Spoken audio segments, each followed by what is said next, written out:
Welcome to the Embodiment podcast. This show is for you if you see the body as more than a brain taxi. It's for people interested in coming home to the body as a holistic aspect of who we are and how we live. Episodes contain practical tips, exercises you can take away, and interviews with specialists from around the world. I'm your host for today, Mark Walsh.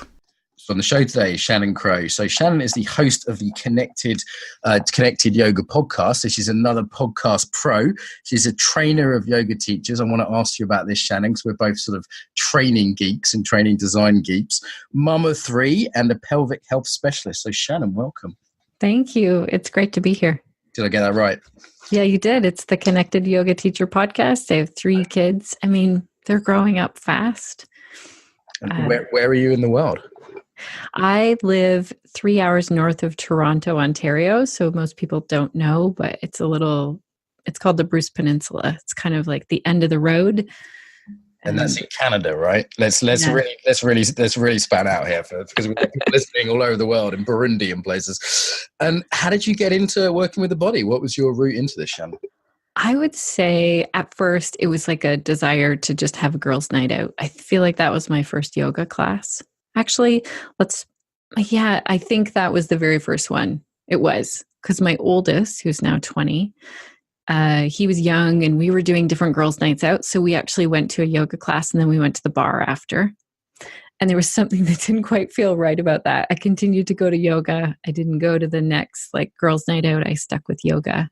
And so it was a way really to come back to connecting with myself when I was busy with kids. This is a relief. It's a bit of fun. It's social. And just give us an idea of the sort of style of yoga you were doing, how long ago this was, what's been your yoga journey, the kind of, in brief, what's the journey for you? Sure. So from that girls' night out yoga, then once I had my second child, I decided to do a prenatal yoga video at home. I did the same video every single day. It was a VHS tape. And I remember feeling so good through that pregnancy. So I continued to go to a yoga class. That's when I found Kundalini yoga first. And it seemed really strange. There was a lot of chanting, but the teacher was great. And she would let me bring my baby with me. And she would kind of entertain him and teach, which I didn't realize how much of a job that was for her until I became a teacher. And fast forward, I decided to become a yoga teacher after my third babe was born. She was only a year. And it was just that it kept me sane, in my life. I was super busy with 3 kids, a lot of the time doing it on my own. And I was just a better mom and a better person. Yeah. Let's talk about sort of kids and practice then, because I noticed a lot of my friends, your life is divided into when you had your kids. It's like after Vietnam, after my first child, and this is obviously something I know nothing about. I've heard parenting is very easy and nothing to worry about. So I feel like for the good of all the listeners with babies and children and things, we should talk about this a bit. It might be good for my future too. So, how do you mix children and practice? Is it speak? How do you do that? I think you have to let go of this expectation of an hour and a half of quiet practice. And even as the kids have grown and gotten older, if they see, so my partner Sean is also a yoga teacher and has a solid morning practice way better than I do. And he does it in our yoga room, which most people would call your family room. And they're chatty.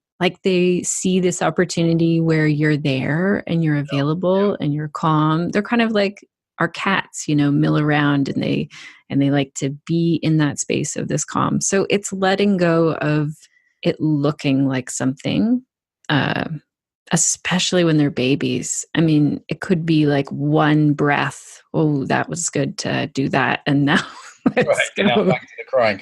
And I see this sort of weird fashion over the last 2-3 years of the sort of mum holding the baby, doing the yoga. And part of me feels wow, how delightful, people still able to do their practice. And another part of me is okay, is that baby getting any attention? And another part of me is wow, is this a pressure on kind of parents to you have to do it all? You have to be beautiful, successful, a great mum, a great lover, and now a great yogi on top. You know, it's like one thing you have to be great at. And again, I'm looking at all this from the outside, so very little judgment and mostly just like, I don't really get this world. Maybe you could speak to some of those kind of trends in this yoga world. For sure.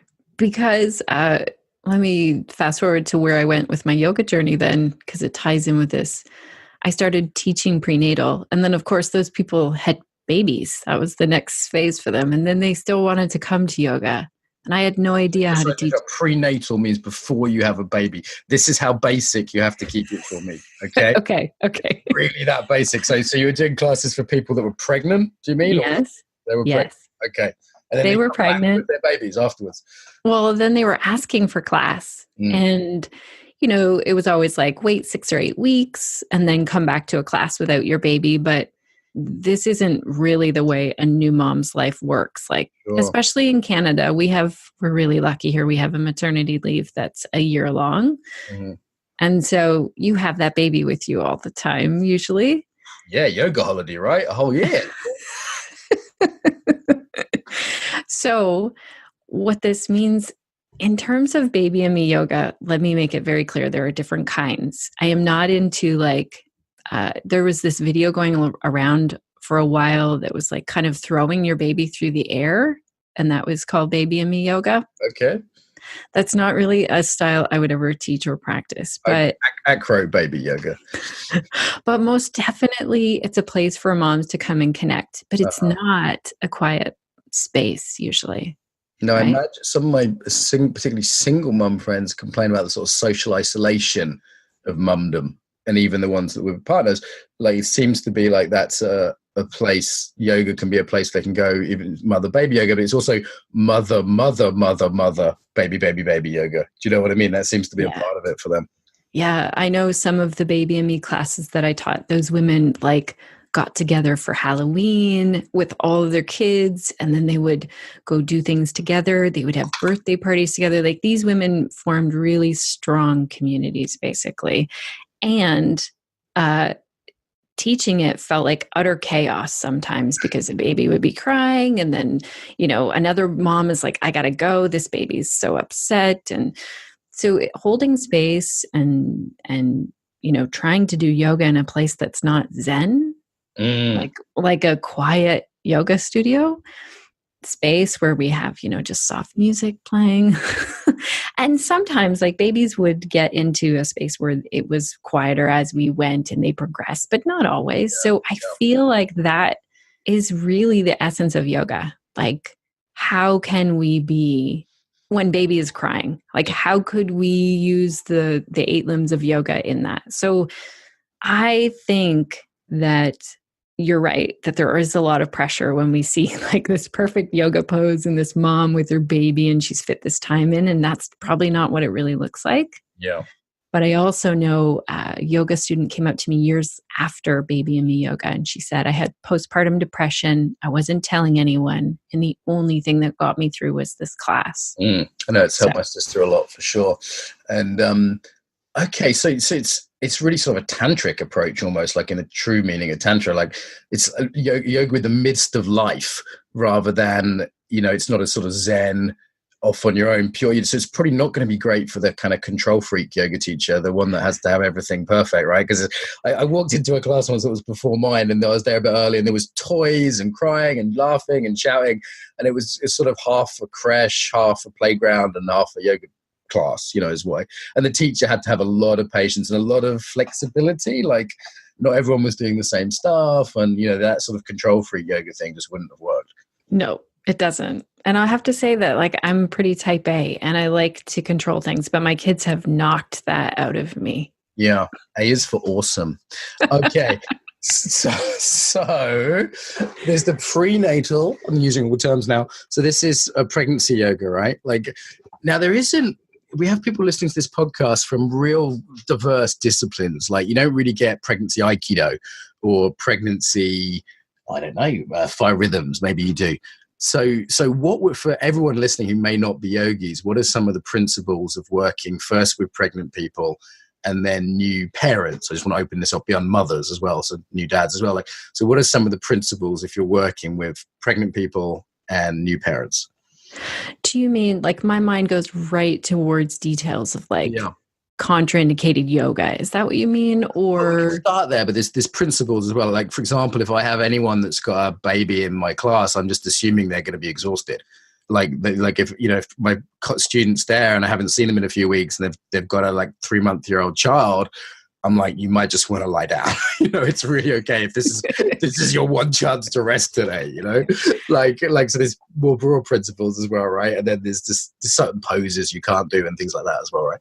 for sure. So the pregnant student walking into any class, it really does depend on if it's their very first pregnancy or, like you said, if they have other kids at home.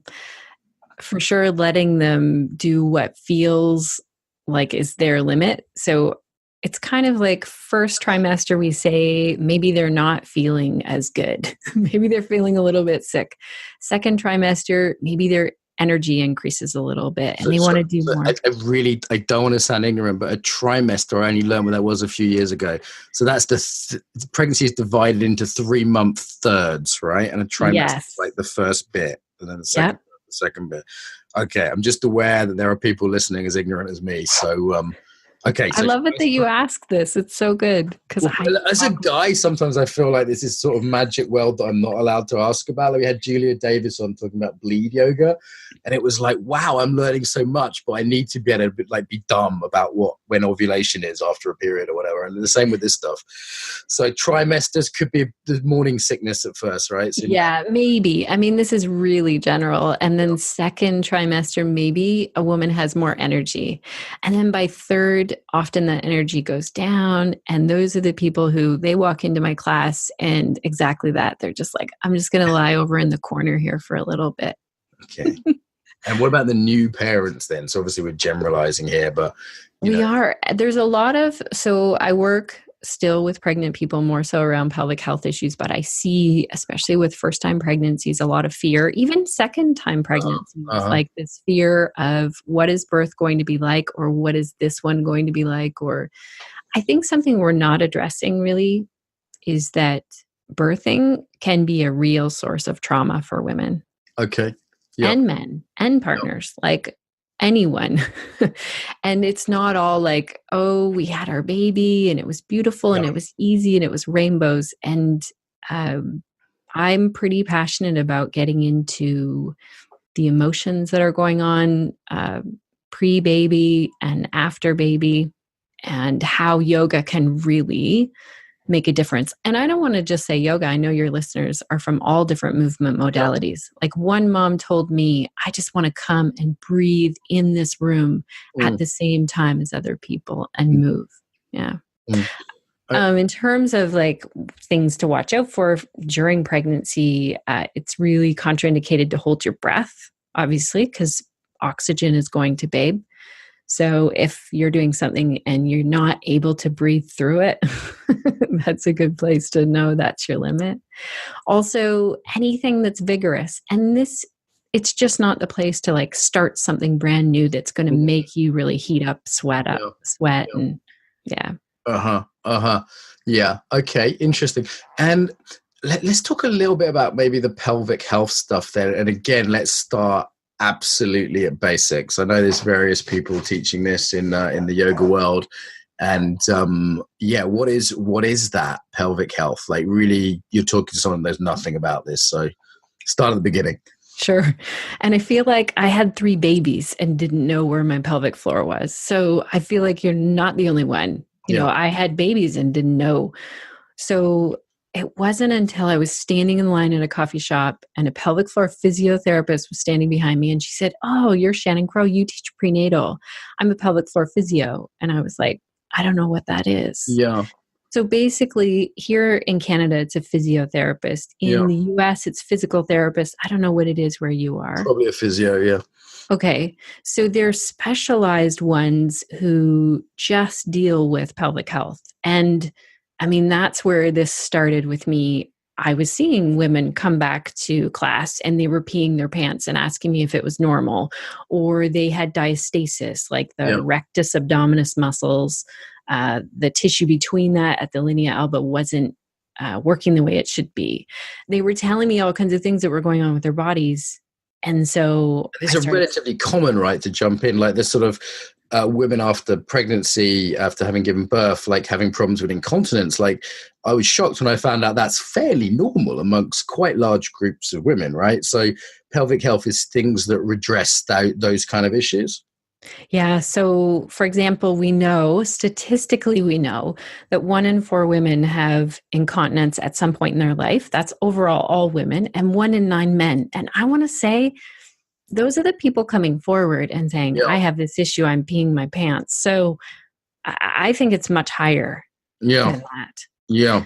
Personally. And we also know that, say, pelvic organ prolapse is another one. So this is where one of the organs, like the bowel, the bladder, the uterus, it will come down, descend down, and through the openings, either the anus or the vagina. Yeah. Yeah. So this is 50% of women who have a baby have some degree of pelvic organ prolapse, and a lot of them don't even know. Yeah, I had a family member, I won't say which one, that had something like that, and they were really like ashamed, and they thought like bits of me are coming out of other bits of me, and this is gross, and I'm never going to sleep with my husband again, and let alone let him go down there, you know. And then I was like, let's Google this shit. You know, we Googled it, and it's like really, really common. It is so common, and no one's talking about it. You know, I was telling my son, who's 20, because I often have like 20 now. Okay. And you're like, okay. So he's going to be like the most super woke, cool, educated 20-year-old because he's been talking about his mum's vagina for like the last 5 years. My kids are not cool at this, just so you know. But he was standing by the counter and he said, "What are those?" And I said, "Oh my gosh, I just got these in the mail. They're these. They show all the muscles and label them on the pelvic floor. This is a man. This is a woman." And he was like, "They look really similar." I was like, "Yeah, except this extra opening for the woman, and see how it changes around there." And he was like, "Huh." And I said, sometimes women have like their organs fall down, and I kind of demoed it with my hand. He was like, "What?" So he was grossed out or like freaked out? Or? Not really grossed out, just like, oh like my gosh. Yeah. So I was explaining like the mystery world, isn't it? You know, what's that? It's a bit of a mystery world. Particularly to younger men, it's like a little bit like, oh, you know, like there's a mystery there. Maybe there's an inquisitiveness. Maybe there's a revulsion for some. And I think we're still as a society not really talking about these issues, right? So doctors, gynecologists, physiotherapists who doesn't have specialty training, no one of that profession is talking about like the true core, including the pelvic floor, the way a pelvic floor physio talks about it. And I think you brought up a really important point, is you said that you know someone who had pelvic organ prolapse and right away they were ashamed. Yeah. We don't have that. If we have a knee replacement or a shoulder injury, we're not like, oh my gosh. Yeah.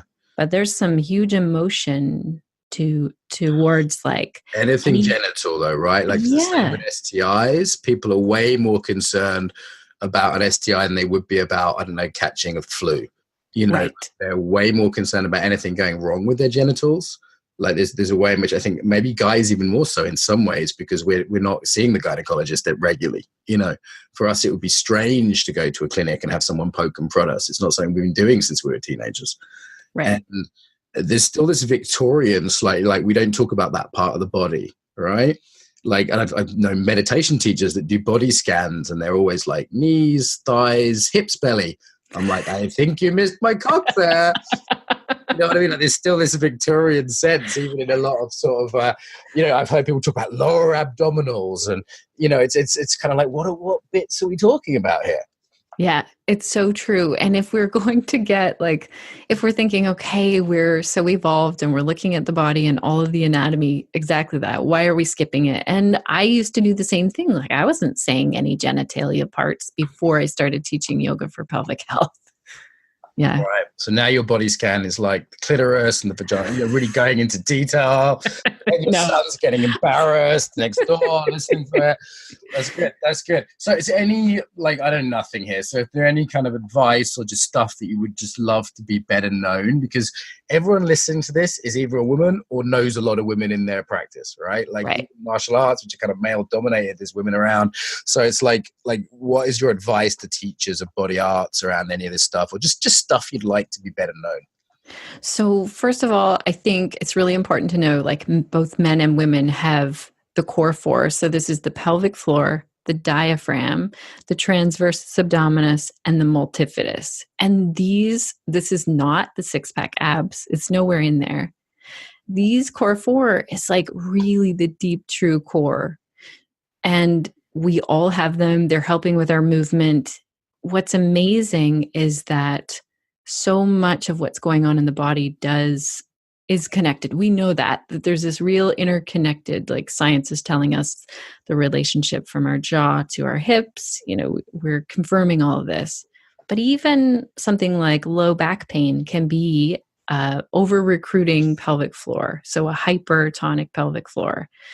And how this inner unit is working together, really, if you think about it, it's all the way from our neck. Yeah. That's where this core four starts, all the way down to the bottom of our pelvis. Yeah, through the diaphragm and the lower back. And there's all those kind of, Gary Carter on the show talking about some of this. And there's really large anatomical links, aren't there, between these places? Mm-hmm.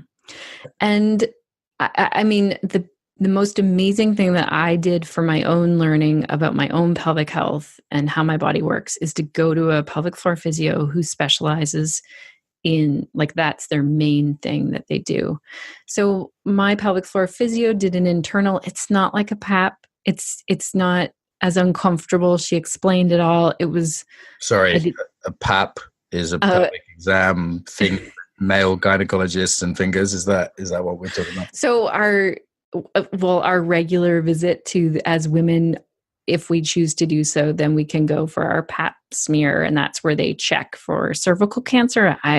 So you know what? I've been hearing women my whole life talk about this. I don't actually know what it is. So it's regularly women go to get their cervix checked, right? And they get and there's a swab, and it's not comfortable. It's like involves a little bit of scraping of the cervix, like it is, and they use a tool to dilate so that they can see inside, and it's not a pleasant visit. No one's ever like, yay, I have this. Like, I like to go get my teeth cleaned. I don't really like to go for my pap. Dentist today. So I had an American girlfriend actually was most upset when she first got this done in the UK that no lube was used, and she said it's in different places. It's more uncomfortable than others. She lived around the world, this particular girlfriend, and let's just talk about that as a. I hope this doesn't sound like I'm creepily, weirdly obsessed with this, but I really feel like half the world don't know about this. So imagine, I was just one of the guys out there to imagine if once every, how often, 6 months, a year? Well, now they've increased it in Canada to once every 3 to 5 years, I think. It used to be every year. Okay, so every year or every few years. Imagine if all the guys had to go to the doctor and, the doctor was to intrusively examine your genitals. Now, I've only ever had that done at an STI clinic, and I was fine, by the way, if my wife's listening to this. and just for the record, that's true. But the 1 or 2 times I had it done there was like pretty fucking traumatic. The nearest male equivalent, shall we say, was a sort of cotton bud type thing in all the wrong places. And like how does that affect people's embodiment and sense of themselves, right? That's potentially quite invasive. It's a stranger in a personal area. I mean, that's got to affect young women growing up. Well, what's really interesting about this, what I'm now pretty fascinated with, is there's a condition called vaginismus where nothing can penetrate. Like a woman can't insert a tampon, can't get her regular pap smear. I mean, it is intrusive where, medicine is telling us this will help you to prevent cervical cancer. So it's important, but you're right. There is a lot of emotion with it because it can start really young as well. And the other side, if I may, is that I've often noticed yoga can be quite obsessed with the pelvic floor from a sort of ancient arts point of view as well. There's this slightly weird obsession. Is that related to what you're talking about? Or do you think that's more of a sort of esoteric thing? Do you know what I mean? Like in ancient script, old scriptures, it's always like this pelvic floor thing and this, they don't necessarily call it the pelvic floor, but there's some sense of the perineum and different, Right. Like like mula banda being part of your energetic. Okay. One thing I want to say about this is that the more obsessed we get with the pelvic floor, I think with the more attention we draw to it when maybe we don't need to. So if we know, because we do know that over 50% of the population of men and women have a pelvic floor that is holding on really too much. Like it's a muscle that's over recruiting. Yeah, chronically. Probably because we're stressed out. Uh-huh. And so then if we know that, why would we cue these people in a class to engage the pelvic floor, to do mula bandha, or we don't know. Maybe that's the wrong thing that we shouldn't be cueing. We shouldn't be bringing awareness. Now, that said, obviously I teach an 11-week group series and we're talking all about the pelvic floor in that. Yep. So education-wise, fine. But if you don't know, like if you're not there to educate people about their pelvic floor, stop talking about it. Right. Okay. Yeah, I certainly don't. And it is part of the stress response, isn't it? The tight ass, the tight anus, or the, like if I've had lovers who are quite new to sex, for example, they'd often be, if there's some stress, then there's a contraction there, and kind of, just part of being considerate lover with someone that's kind of newer to that is helping them just be really at ease, right? Because it's part of the stress response for that whole area to contract. Yeah, it is part of the stress response. It can also be involuntary. So some women have this where it is completely involuntary. Some of them don't find out until they're married and they've waited, and then they think something's wrong with them, or their partner is feeling like, I'm not doing my job here. So there are a lot of things. And here's the main thing that I want to come back to go see a pelvic floor physio is like going to the dentist. Got it. It's like, let's see what those muscles are doing. Let's see how my posture is. How am I walking? How am I sitting? Are there muscles that need to be released? Is there scar tissue? Like I had 3 babies and I had 3 surgeries. And this is, I think, what we do on this podcast sometimes around various issues, just help people overcome a little bit of the shame and speak publicly about these things, in the same way as I speak publicly when I get STI tested, because I feel like there needs to be something that isn't a shame, Yeah.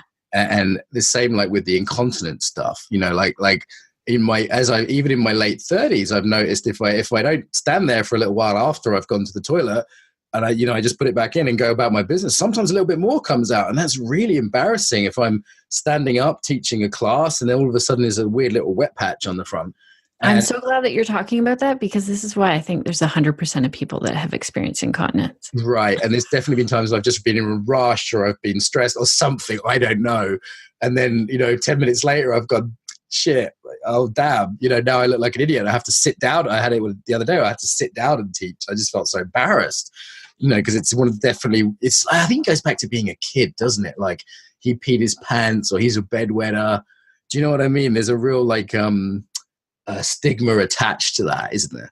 There is. And all of that is not normal, but it is very common. So there are different messages out there. For example, there's a message like, oh, just buy these incontinence pads and then your life can continue.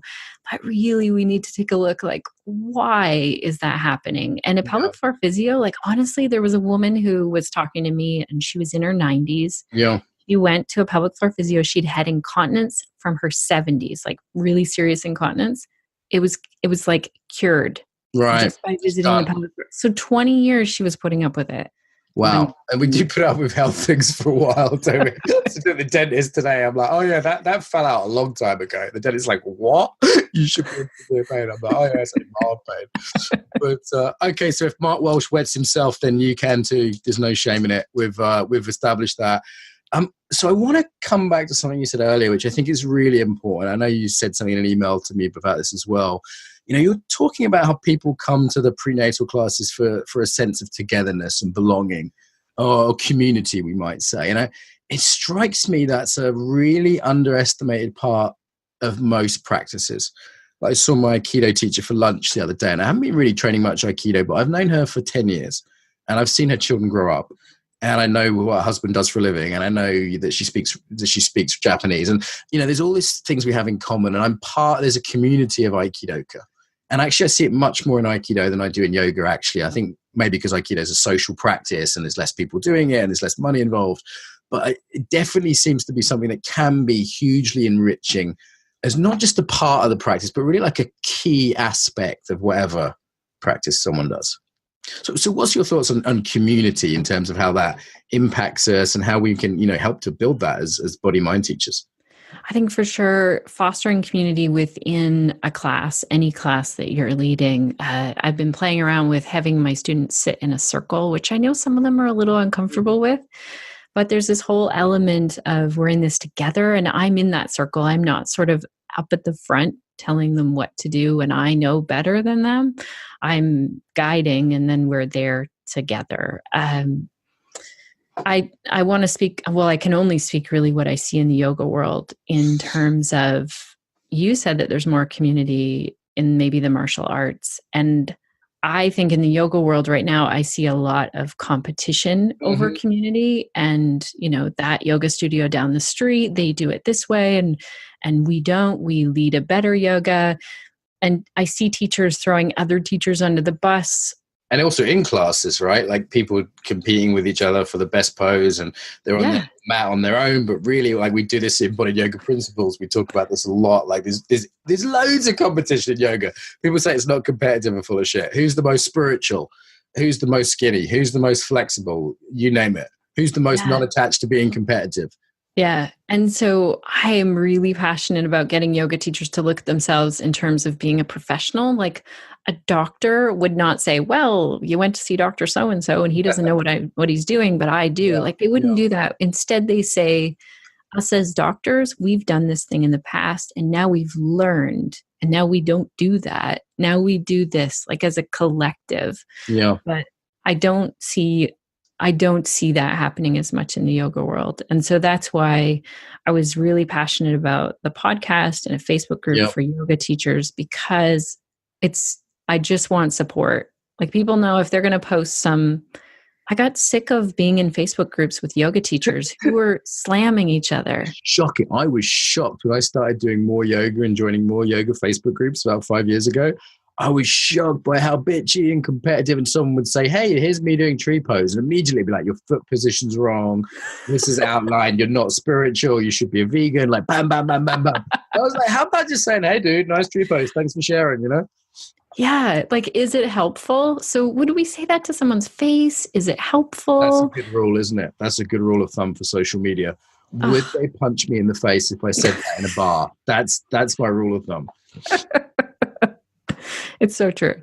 So, I mean, I really think, yoga has these 8 limbs of yoga and they're really not about movement and asana. It just said, move until you feel comfortable to sit and meditate. That's all that was in there. Yeah. Yeah. So for the non-yogis, the limbs are the different aspects of yoga, like ethics. There's a couple about ethics, right? And then the 3 about meditation and the purity kind of ones. There's different.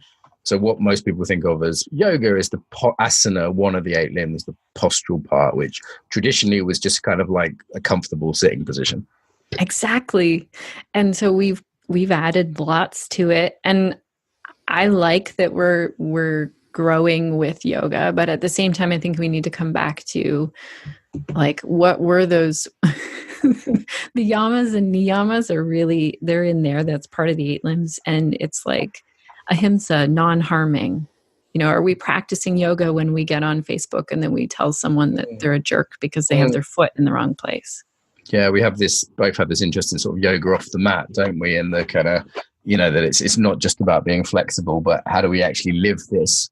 And for me, it's also how do we reintegrate that into the asana as well? If asanas become yoga, then it's like, how do I not, basic non-harming? Are you doing yoga to the point where you're injuring yourself? Like I know so many yoga teachers that have had hip replacements and knee replacements and all the rest of it. And it's because they're doing the same hardcore practice designed for 20-something men in India. Yeah. Yeah. I tore my rotator cuff during a yoga flow in my 500 hour. And that taught me the most about like, wow, I'm really not listening to my body. And pushing it too hard and then trying to achieve the shape or whatever. So I do, though, very healthily to sort of hear this movement back against this now, like yoga teachers wanting to do, I was just on the phone to a yoga teacher today, actually, just at lunchtime, and she was talking about how she did the hot yoga, she did the vinyasa, she did the rocket, and now she's looking at trauma-based stuff, and she's, really more somatic-based stuff, and she's really kind of interested in and she's going to change the name of her vinyasa training to something like deep vinyasa or intelligent vinyasa, as opposed to just how hard can you push it to achieve the poses vinyasa. Yeah. And I think this comes back to community. When you talk about someone's evolution like that, like I look at mine, I used to teach hot vinyasa flow, or it was not a very spiritual practice in terms of what my practice feels more like now, or to me, it wasn't really within the 8 limbs or so many other things. It's evolved, basically. I would be horrified if I went to my class back when I started. And so in terms of community, how can we support those newer teachers without shaming them? Yeah. And in the same way as in martial arts, sometimes people start off sort of young and vigorous and want to fight and compete and bash each other about, but nobody, as people evolve, the community sort of gently leading people towards the internal aspects of the martial arts or the non-competitive aspects of the martial art. That's a sort of, in many martial arts, it's hard and soft styles. That's considered a very normal journey to make. And you're not pathologized when you're 18 years old and you want to be in a kickboxing competition. You're not asked to do Tai Chi at 18 necessarily, So there's a healthy progression there. The other thing is, and maybe I'm pushing back a little bit here, like this word community, like I'm trying to figure out, actually, it's more of a collaboration. Like, what does that mean in the modern context? So with the embodied yoga guys, it's like, how do we get together regularly? How do we hold each other accountable and call each other on our shit? How do we really support each other's offers? And that's sometimes like getting teachers to put their stuff out on my distribution lists, to use my list, which is my business, so there's also business concerns there. How do we, like, what is a real community as a word? Because for me, a community has boundaries. You can be kicked out of it. It has ethics. It has norms. Like if we think of what a real community is, as opposed to, well, we all kind of do the same style of yoga, or we're all on a Facebook group together. Like, what to you defines a community and a non-community? Because this word is used very cheaply, I think, now. It is. These are all really good questions. I think we can belong to a lot of different communities. Yeah. If I go to my kid's school, then I'm one of the parents at the community.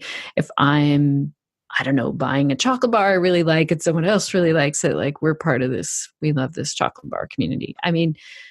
I think what sometimes we are looking for those communities within our communities. So we might say, I'm a yoga teacher who teaches only this style of yoga. So I feel this within myself. I don't teach beer yoga or goat yoga. And so I would have a harder time forming community with. What about drunk goat yoga? Yeah. So in my community, we define it that you're not one of 4 kinds of wanker. So we say you're not a body beautiful wanker, you're not a new age wanker, you're not a postmodern wanker. I forget the 4th kind of wanker. Wanker's like a jerk. And it's kind of a joke because we're not really that judgmental, but it's really clearly saying, like, look, if you're in these 4 groups, you're probably not really going to fit in here. And if you want to, that's cool. But, we're not going to do the unicorns or the dolphins, for example. And if you have unicorn leggings, that's cool, but that's just not what we're doing here. So there's some sense of norms and standards and values. And the other thing I think is interesting, as you say, first of all, we're members of multiple communities. So it's not like you grew up in a village and you know everyone and that's it, right? Like it maybe in the old days. And also a lot of them are non-local. So Pilar, for example, is an EYP teacher from the Spanish islands. I might only see her once a year. Twice if we're lucky, but I see her on Facebook pretty much every day. She's like a big Facebook user. I see her on Instagram pretty much every day, and I'm always commenting on her Instagram. I'm being encouraging, I'm being a mentor, I'm pointing other people to her to help build her following, so it's like it's these non-virtual communities. And I think, again, while the word community can be overused, it is possible to build some sense of it virtually, though what I've found is we also need to get together in person. We do need to get together in person. And you also brought in another really important point. You brought in the point of being accountable something around that. Like having people who will call us on our shit is what you said. I love that I can swear on this podcast. I can't on mine. You can go full cunt. You can say anything on this podcast. It doesn't matter at all. It's all good. That's my tribe. My tribe is sweary. You know, that's what we have a bit on one of my trainings, which is, do you believe in the concept of being offended? And if people answer yes, they're not allowed on the training. Right. Well, my kids are always joking with me that I make swearing uncool because they're teenagers. They don't want to do what I'm doing. And sometimes I have yoga, they're not going to swear. They're going to become like accountants and lawyers and stuff. Anyway, what I was saying is that if you have people who will call you, because if you don't, your community quickly becomes a cult. Yes, absolutely. I've spent a lot of time studying Hitler. He's one of my hobbies is studying Hitler. And I'm always looking for how Hitler created this weirdness around him and how he isolated himself and didn't take feedback. And Hitler and Stalin, they're two of my hobbies, learning about them. And it's almost for the opposite. I don't want to be Hitler or Stalin, right? So, for example, there's 4 people in my organization that can immediately step in and stop me doing something without question. They have complete veto power. And those amazing. So it's like, even though they work for me, they know that that's the situation, and I can't argue if they do that. Like, that's the pre-established rule. Now, Iyengar didn't have that, did he? Let's face it. No. And many yoga schools right now don't. And this is where I want to be really clear on this whole idea of community. If you can get kicked out of a community or ostracized from a community, like, you really have to take a look at. Or if you're part of a community that's like, well, they don't really follow, our rules around this. And sure, I mean, we have to have ethics. So it's this boundary. I created a huge ethics document that is now in all of my manuals. I just compiled a whole bunch of ones that I felt really drawn to, and it's huge because I want it to be it's professional. Like, it's like doctors have that, right? I'll push back a bit here in that, like, for me, it's not a community unless there are 2 things. One is a commitment. Like, you have to commit to a certain degree of practice or showing up or whatever it is. And the second one is there are boundaries. So I absolutely think you should be able to be kicked out. Like, you get kicked out of being a doctor if you do, you sleep with your patients or whatever. Right? Like, there's professional standards. And there's limits of that commitment. And this is what I think is lacking in the spiritual supermarket, is a lack of commitment. And in all this acceptance and openness from the Buddhist kind of influenced arts, we're not saying, hey, some things are not okay, and you get kicked out if you do them. Right. And I think that's really important. Like, people get on my case sometimes in the Facebook group, the Connected Yoga Teacher group.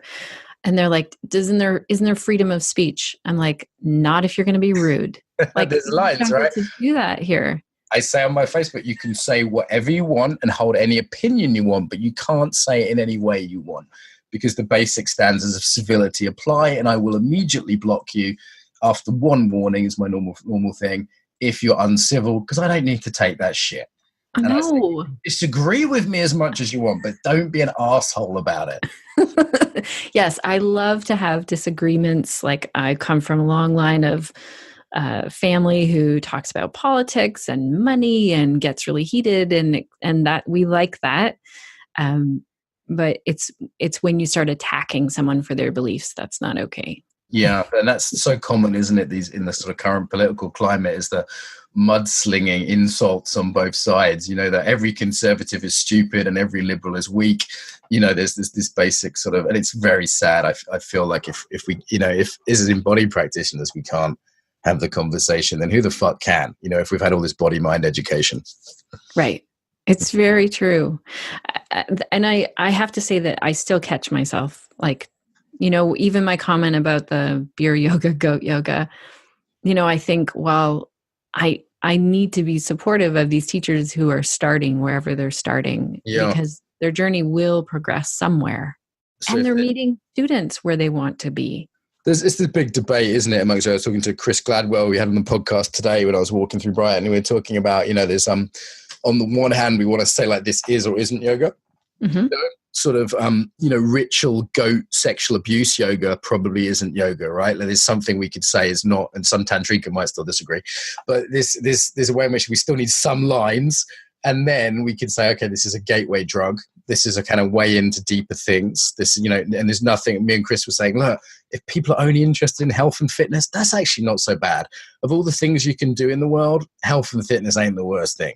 You know, even if it's a little bit, maybe we could say shallow or lacks some of the deeper elements, it's like, yeah, you know, what's the problem there? Yeah. Yeah, for sure. And I, as a teacher, I go back to like, I feel like within my scope of practice, I really struggled with this. And I came back to the 8 limbs. Like, I feel like that's my roadmap. Is it in there? Then I can teach it.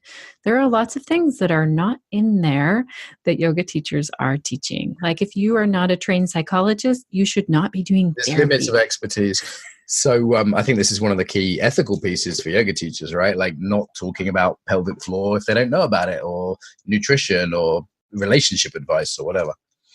Mm-hmm.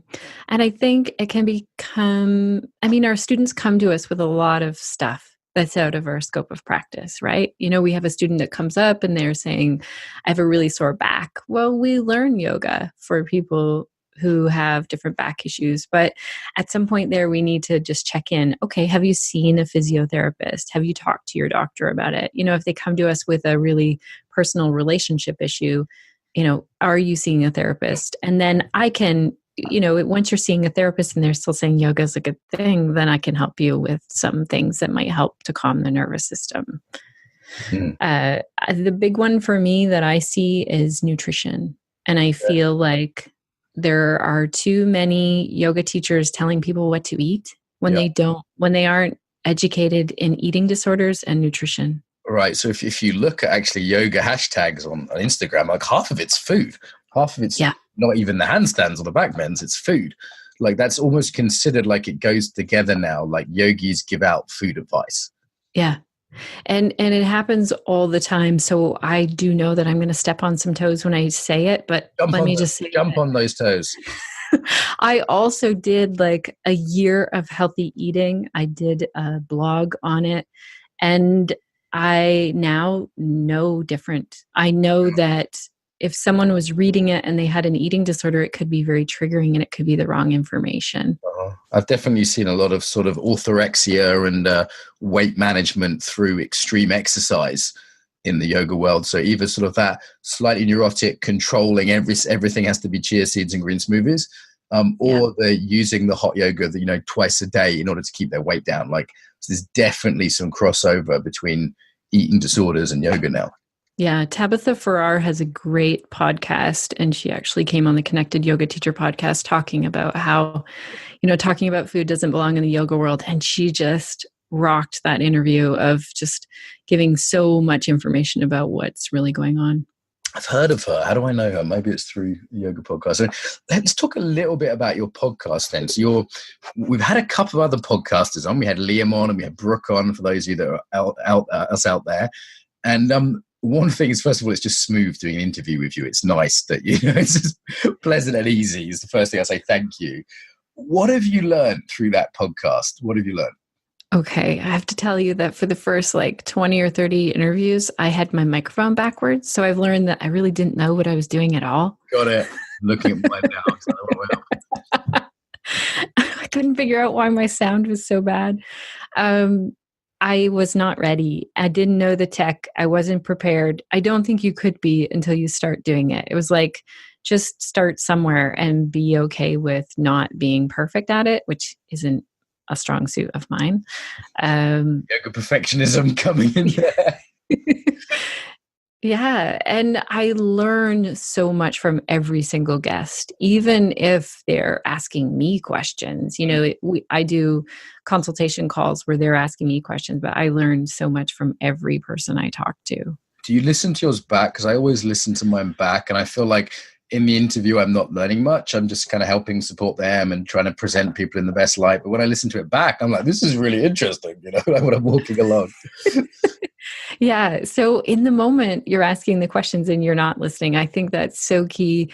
I listen to mine back because, and I'm a bit jealous of yours when you said, I'm just going to do the intro here and then we don't have to do a lot going back. That's because I'm deeply unprofessional. No, this is. I'm just lazy. I can't be bothered. my goal. Intros. Sorry. No, my goal is to do the intro before and have that laid out so that I'm not going back. But I do learn a lot then. And then I just listen to it the morning that it goes out, just the beginning. Like, is the music there? Do I have the right number there? That's happened before. And then I don't listen to it. My neighbor was outside the other day and he's like, "Oh, hi." And then I was like, "Just let me stop my podcast." And he goes, "Oh, you're listening to your podcast?" And I was like, "Oh, no, I'm not listening to my podcast. I'm listening to someone else." It sounds like narcissistic, doesn't it? Like I'm listening to I love the sound of my own voice.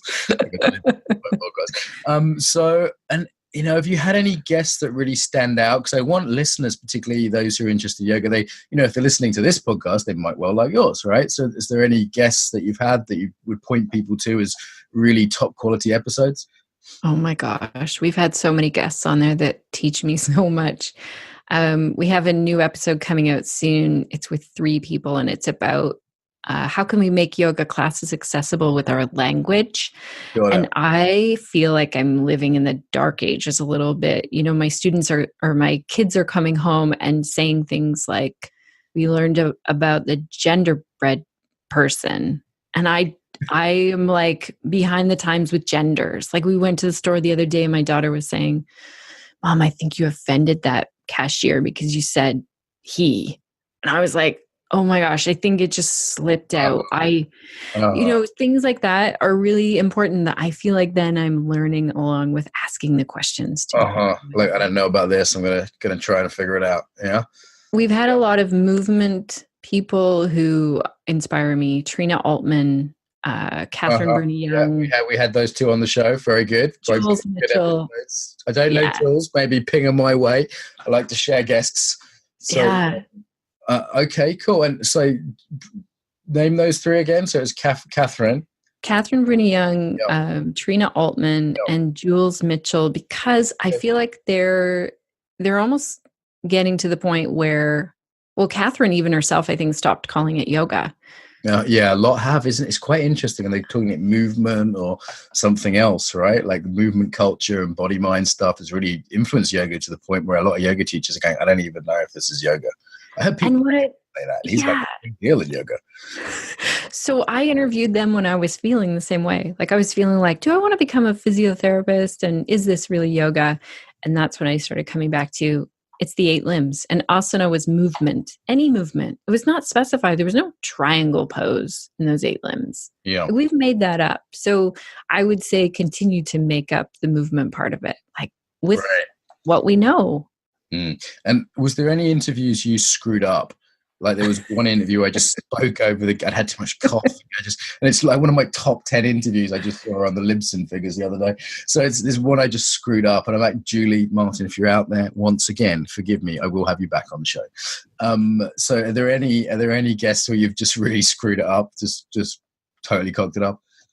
I feel like there's always things that I hear back and I'm like, oh my gosh, they just said a really profound thing. And then I went back and asked a question about something they said way before. Are you blonde? Actually, we only have blonde guests on. Listeners don't know that. Every guest is blonde. I interviewed someone who did the interview at a coffee shop and the audio cut out at least 20 times and I scrapped the whole thing. I was just like, forget it. I learned this as well. Like, I was underestimating what I had to tell guests. And now we have like a sheet. You probably got sent it by Aggie, which was like, please be, make sure you have a Wi-Fi connection. Do not have your children in the room. That's another one. People just, I'm like, I appreciate the fact that you're a mum, but like, I don't really want that on the show. And it's we've had probably going to get some upset viewers now with that, but we've had all sorts of things happening that I just wouldn't have imagined I needed to tell people. Like, no, you can't be drunk while on the show. Like, do I need to put that on the form? Yeah, and people's notifications, like if they're like ping, ping, and it's their phone and they're checking it. Yeah, also an episode I didn't play. So this is one big thing that I learned. I don't have to play every episode. It's totally my show, my choice. You could say, right, you know what? That's not good enough. So without naming names, obviously you had Bikram on. He was a nightmare, so you didn't have him. For the lawyers, that's not true. Allegedly, that's what you have to say. So is there anyone, without naming names, that you decided not to play? I'm kind of curious why. I've never done that yet. I've definitely re-recorded some, but I've never sort of just point blank told someone no.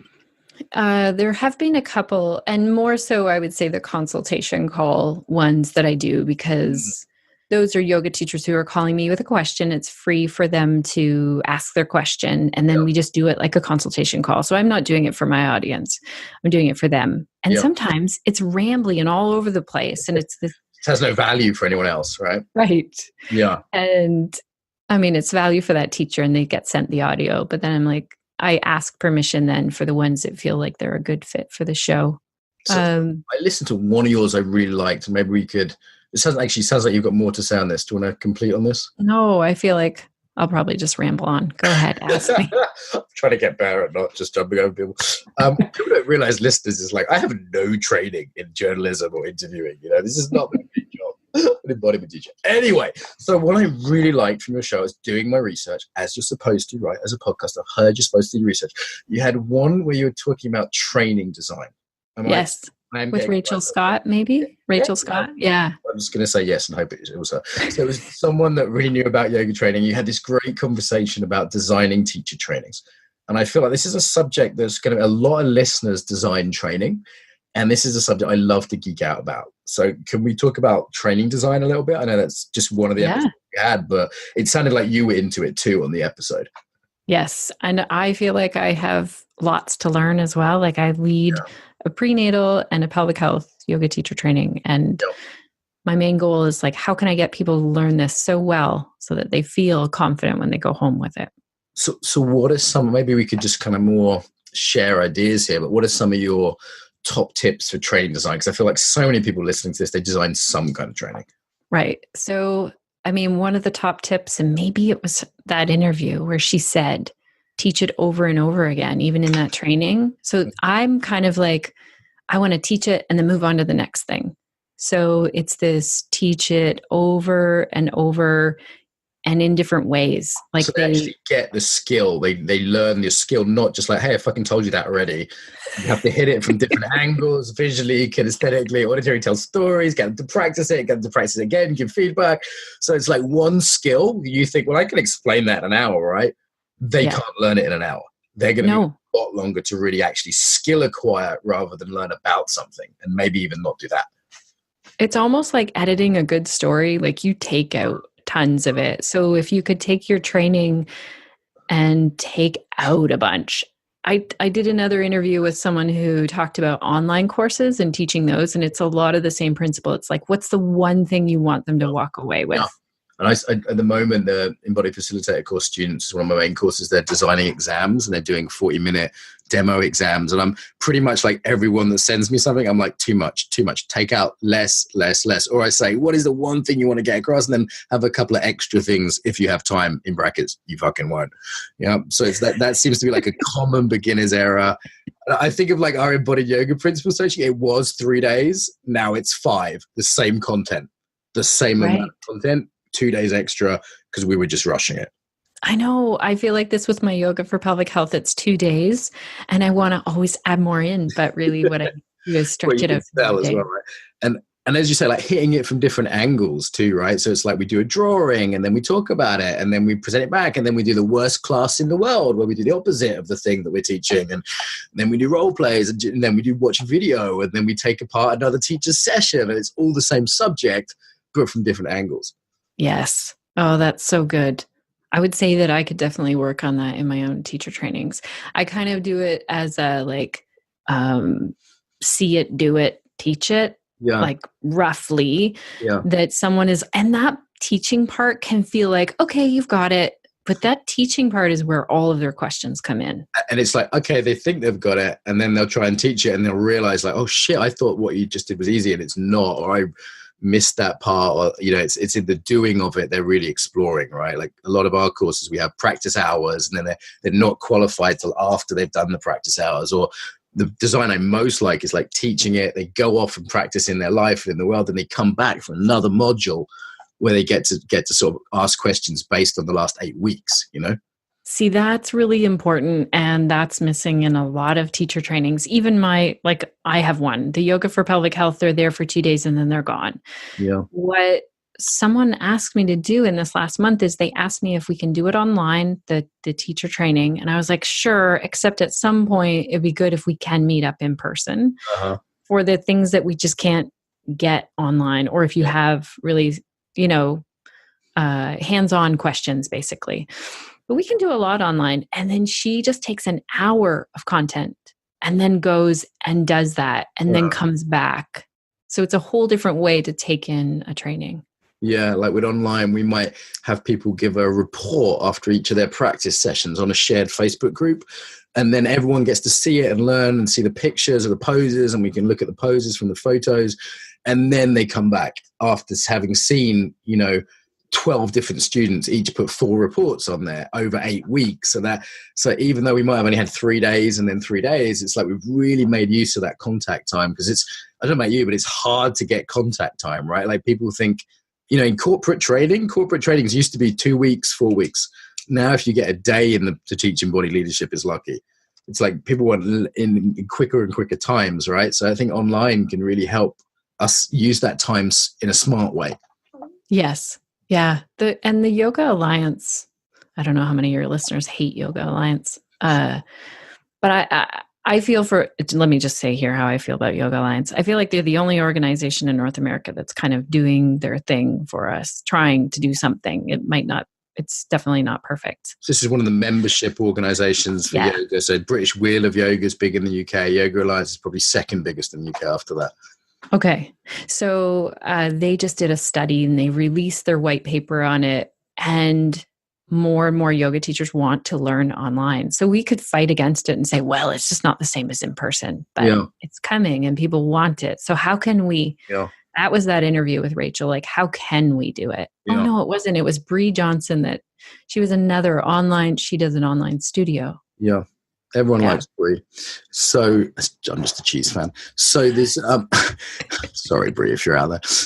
So what we like to do is give the information online and then the experience in person for the depth and the emotional connection, the community, and then the sort of checking the learning a lot online again. So there's bits that are done well online and bits that aren't, right? And I feel like you can't do like deep emotional connection and community very easily online. You can maintain it, you can encourage it, but like that needs to be in person, eating food together, being in nature together, having those emotional experiences in a safe container. It strikes me, but information, like I can be like, hey, watch these 8 hours of video. We just saved the whole day face to face because it's just information. Right. Yeah. Oh, that's so true. I mean, and then there's a point where people can only take in so much information. So if you sit them down for an 8-hour day, they're gonna fall asleep. And I feel this way about like these intensive 200 hours, like 1 month in Goa. Like surely there's just a capacity to how much you can take on, like emotionally as well as cognitively, in that without spreading it out. Mm-hmm. It's so true. My yoga teacher training was over a year. Yeah. I just signed up for one over 2 years, and it's like a week every 2 months, and then I guess there's trainings, stuff in between, homework, anatomy stuff between and stuff. Can I say one more other thing about training that you just spurred my mind? I think that we're really, maybe I'm just generalizing for all yoga teachers. Not that I can speak for all yoga teachers. I'll speak for myself. Myself as a yoga teacher, anytime I started to doubt myself or feel like, who am I to teach this? I reached out to a training, and not always was that what I needed. Let's talk about this because this is so common. So we're talking about that. I don't have it that much for various reasons, but the vast majority of my students have this sort of inner critic. They have this imposter syndrome, right? Like I just kind of feel like I should be up the front in charge, and that's normal. But most people don't, is what I've learned. Like most people just don't feel like they're the king, and it's that. And I still get it sometimes. Like if it's a new area or whatever, there's that sense of like, who am I to teach this? Like, how do you work with that? Because I think like right now, one of my students, she's so good, and I want her to lead teacher trainings, and she's still got this thing in a big way. And I'm like, what do I say to her? How do I encourage her? I mean, I'm loving her a lot is the first step. Yeah, I think so. There's a fine line. I don't want to see someone like, oh, I'm a brand new yoga teacher. Now I'm going to start training other yoga teachers. Some yogis need a bit more fucking imposter syndrome. But generally, overall, I see yoga teachers, they'll see something and they're like, oh my gosh, I don't know that. So I should take that. And it's not even in line with what they're doing. Say they're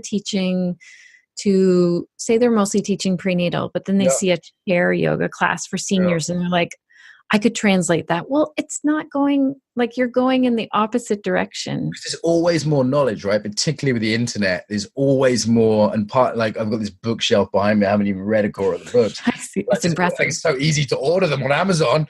And it's like, there's always more teacher trainings. There's always more things you can do. And if it's being driven by this sense of insecurity and doubt, maybe it's not even the best area for you to learn about, right? Like if you have a niche or an area, as you say. Yeah. And we take in so much more if we hear it, like say we're reading a book or we hear a podcast, we take that small little drip of information and then we do something with that. Yeah. But if we just take in information all the time, like I knew someone who took all the way to their 500 hour over many years and never taught a class. Well, guess what? Not going to be an effective yoga teacher. Because it's not information, is it? It's wisdom that comes through lived experience. Like you could take something really simple, like a basic book on the 8 limbs of yoga, and actually really live that and practice it and teach it and find a new version of it and look at the cultural adaptations. And just from like a 1-page document on the 8 limbs of yoga, you could build an entire life, right? Yes, like, exactly. Like more books on, the Buddhist version versus the Hindu version or whatever. It's just not necessarily what you need. It's the actual chewing on it and then living it enough that it becomes wisdom, not just knowledge. Yeah. Yeah, for sure. And I'm all for it. Like I know it really well because I used to do it.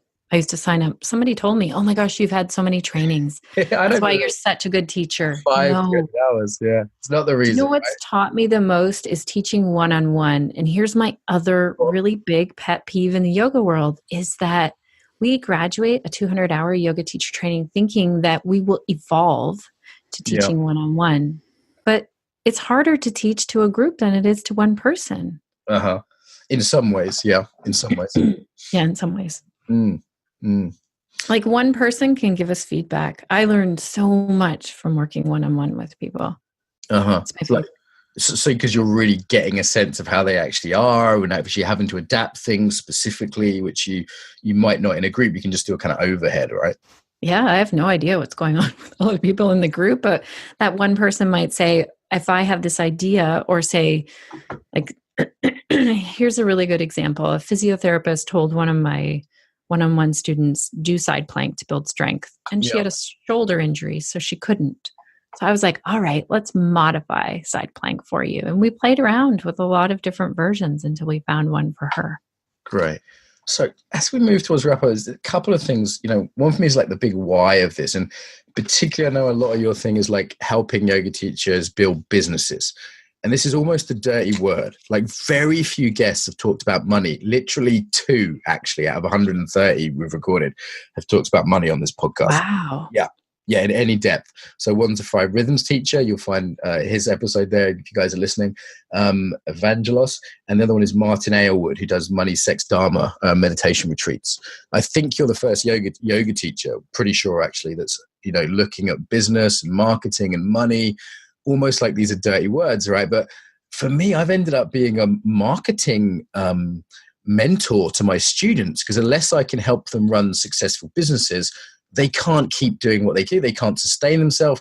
They can't help the world, and they have to get a proper fucking job, right? Which is a disaster because they love yoga or they love whatever the body practices they're doing. So I'm in this weird situation where I become a business mentor. And I'm guessing you didn't set out to become a kind of, support for business and mentoring either, but that's a big part of what you do, right? Yeah. And I feel like I was always an entrepreneur. Like I ran a farmer's market for 5 years, made it up, like just because I wanted to sell my vegetables, and had different businesses through the years. So I had that as the foundation, like running and starting a business. And I was hired by different people to start offices, like right from the ground up. But it wasn't until then I saw, okay, it's really the same thing for yoga, but you're right that people think it's like this dirty slimy, salesy thing to sell yoga. But why is that? Like, does your dentist feel bad? Does your car mechanic feel bad about selling to you? No, like they're providing a service and you're gaining a lot of value from it. Yeah. So I get that yoga is something that we can't put a price on, but I have to be able to drive to class, buy the props, pay the rent, We like need to put a make it price on happen. it, right? Like, whatever the body practice, we really, like, as you say, like I was talking about dentist earlier, they're like, okay, if you want to book an appointment, you need a £22 deposit up front. And they just took my credit card details, like no shame at all, like no big deal. They're providing a service. I'm a new client to them. They want to book me in. They're like, you have to pay this deposit. No big deal. I just gave my credit card details. It was clean. No stress. And how would you feel if they waited till the end and then they were kind of sheepish about it? Is it okay if we charge you? I had that for a massage person. Was like, oh, I didn't tell you the price at the beginning. Is this too expensive? And then they kept dropping their price before I could even respond. And it was a fantastic massage, Oh, there's a study, I forget where I saw this, that people think wine tastes better when they pay more for it. Yeah. That's true. There's definitely something about buy-in and commitment. Money's not the only way to get it, I don't think. Like if people come a long way, that could be, or they have to get childcare, back to that subject. But it's definitely one of the ways that people are more. I definitely think the people who pay most for EFC every year are the ones who come furthest and have to get hotels and flights. They tend to get a bit more from the course because they've invested more time, energy, and money with the distance and hassle. And the people that just rolled from around the corner in London, I think, get a little bit less from it, if I'm honest, every year. Yeah. So if I boiled all of this right down really simply, it's like I see how much yoga has impacted my life, like tremendously. Yes. Like my kids are better people because I started doing yoga. I really do see that.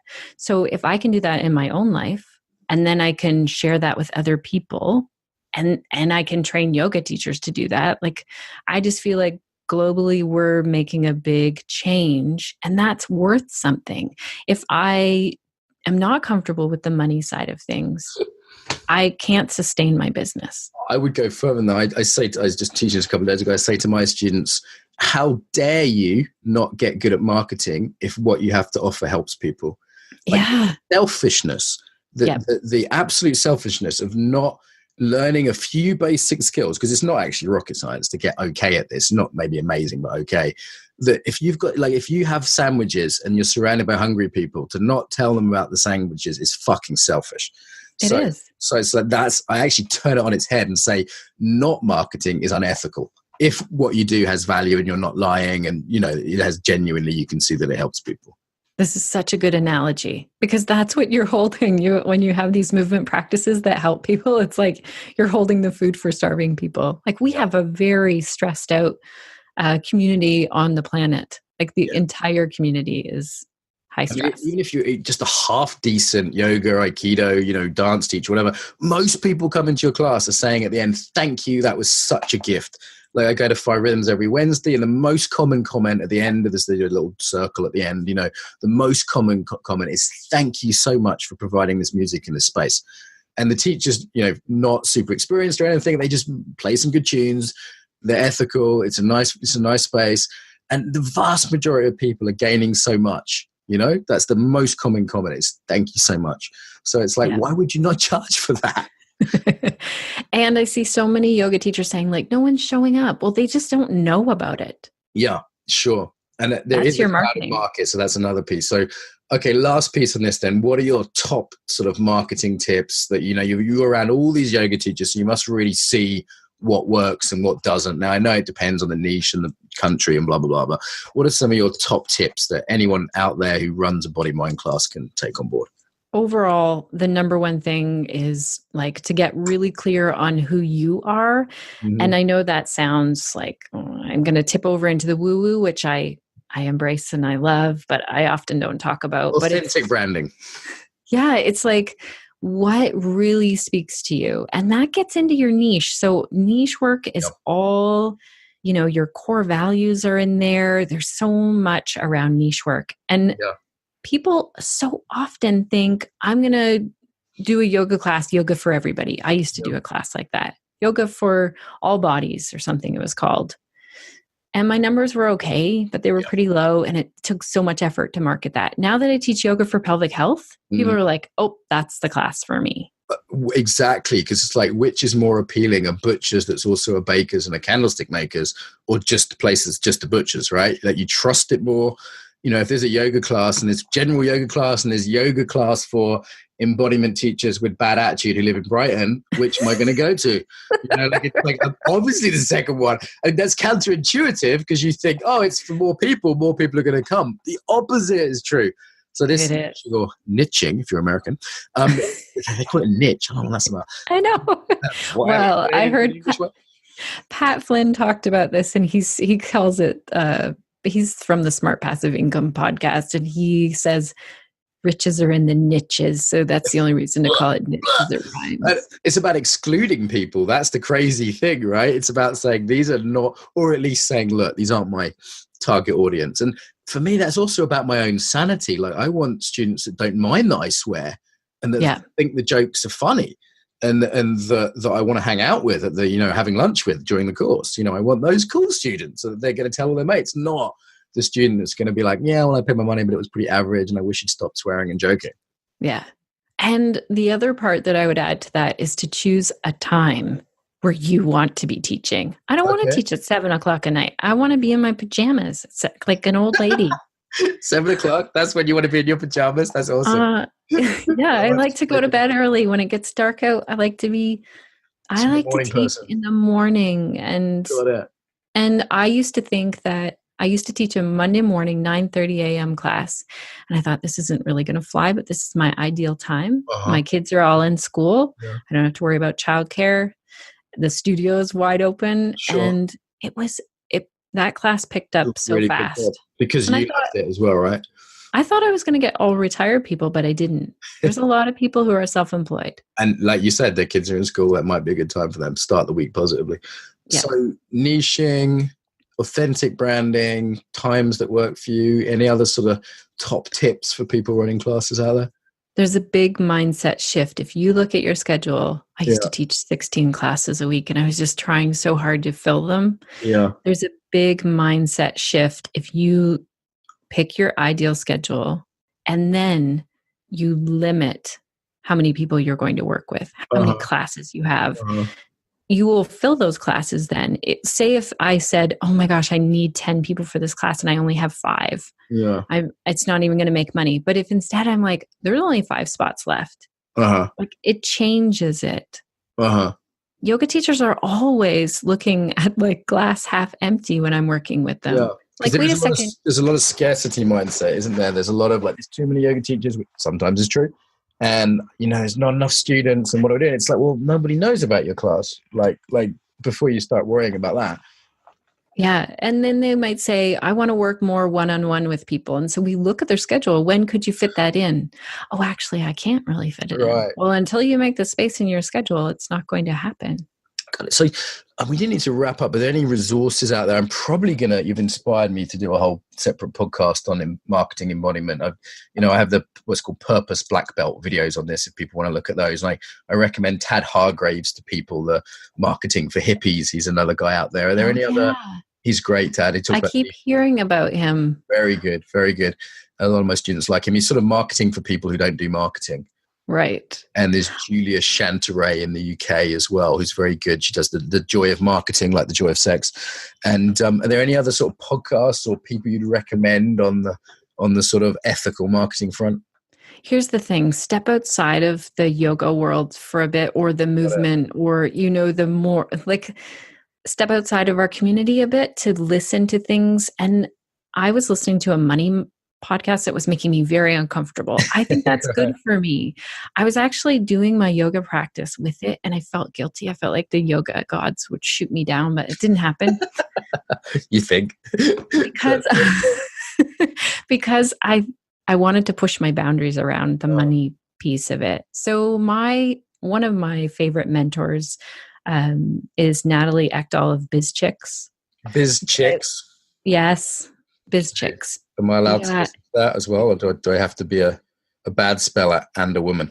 BIZ Chix. I know. Oh my, this is if you're like Canadian. But it is good to step out of your comfort, right? A good bit of advice I got from a mentor when I started my business 10 years ago was just do some normal business courses at the local community college. Forget that you're doing anything spiritual.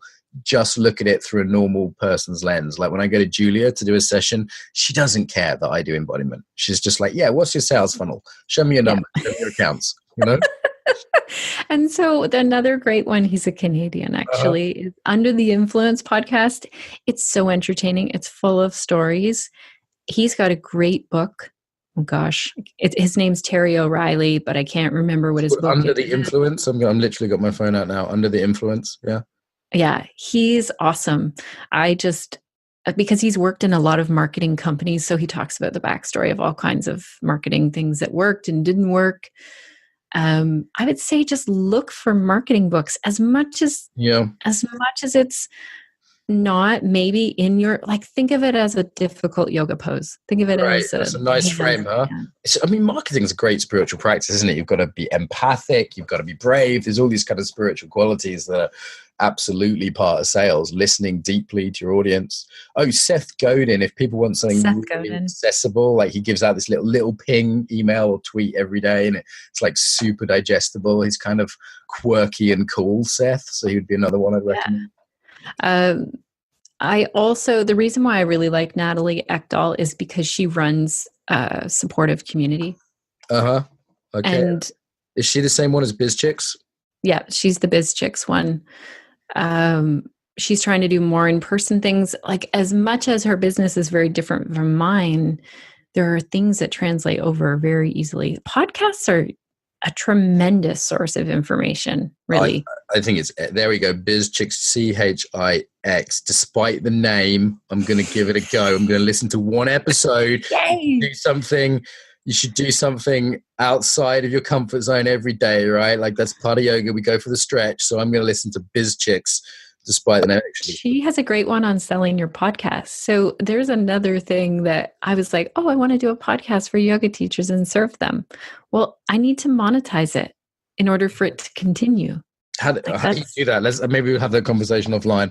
Like, at the moment, I'm just giving it out for that. You know what? It comes back to me. Listen to that episode with Natalie. That's what you're going to do. You've sold it to me. There we go. That's a hook, kids. That's how you do it. That's how you do it. You draw people in with the thing they want.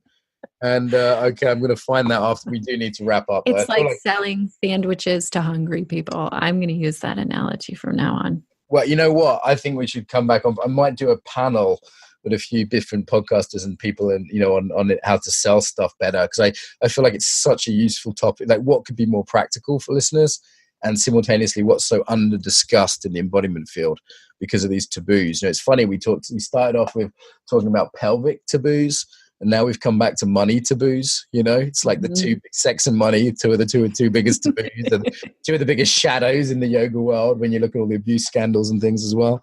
So listen, this has been great. So we've gone over time. I want to respect your time. So 2 things to finish. First one, final message about the body. Second one, where can people find out more about you? Final message about the body. Gosh, here's one. Only you know what your body really needs. You can take all kinds of trainings, meet up with experts, body workers, and you have to really filter the information through. And if it's not feeling right, you really have to question things. It could be, yeah. Nice. And then people can find me at theconnectedyogateacher.com and have a listen to the podcast. And yeah, that's the best way to connect. Shannon, this has been so much fun. I've wet myself, and it's you're going to be my friend, whether you like it or not. This has been a really good time. So Shannon, I really appreciate your time today. Thank you so much. Thanks so much. I am totally going to steal your 1-page idea for podcasters, podcast guests. And it's just been a lot of fun. So thanks for the chat. Subscribe to get more. And you can also leave us a review on iTunes, which helps with our rankings. So really appreciate that. Equally, if you want to support the podcast even more, then fund us. Go to Patreon. Give us $1 per episode. Those who don't know, Patreon's a really good way of supporting things you want to see more of in the world.